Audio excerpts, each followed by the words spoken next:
So friends, today we are about to learn the electromagnetic method to generate the ultrasonic wave. This method is known as magnetostriction method. So before that we need to learn what is magnetostriction. When a ferromagnetic material in the form of rod is subjected to alternating magnetic field parallel to its length as shown in figure, the rod undergoes alternate contraction and expansion at a frequency equal to the frequency of applied magnetic field. So, let us understand it with some practical approach. Let's take this ball pen as a rod, and if we make solenoid from it, then we can get electromagnet, right? So if we put two permanent magnet N and S at a end of this rod, then what will happen when we applied alternating voltage to it?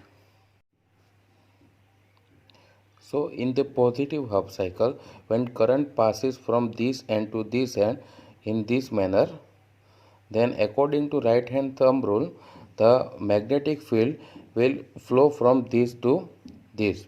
Okay, so this end becomes north pole and this end becomes south pole. So at this end the repulsion occur, and at this end the repulsion also occurred. Okay, so the contraction of rod happen. On the other hand, when the on the other hand, when negative half cycle occurred, this pole become north pole and this pole become south pole according to right hand thumb rule. Okay, so at this end attraction happen, and at this end attraction also happen. Okay, so the length of the rod expands, the length of the rod increases. Okay, so expansion and contraction occurs according to a positive and negative half cycle. So this process is known as magnetostriction effect. Okay, so now let us learn the construction of this method to generate the ultrasound wave. So in the construction there is two coil, one L1 and L2, one variable capacitor C1, one milliampere, one battery, one transistor, NPN transistor, which work as amplifier. Okay, so first of all we give a base and emitter the input AC signal.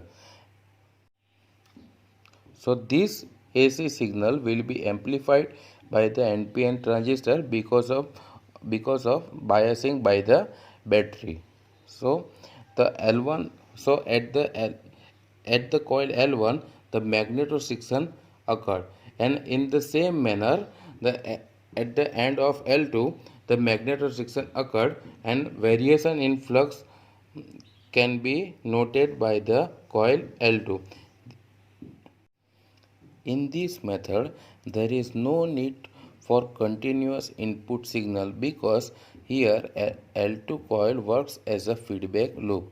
So, the variation in flux will be noted by the base and emitter as an input signal, and same cycle occurs next time. Okay, so here variable capacitor and L1 become LC circuit which oscillate at a particular frequency. So as per our requirement, the value of variable capacitor can be changed.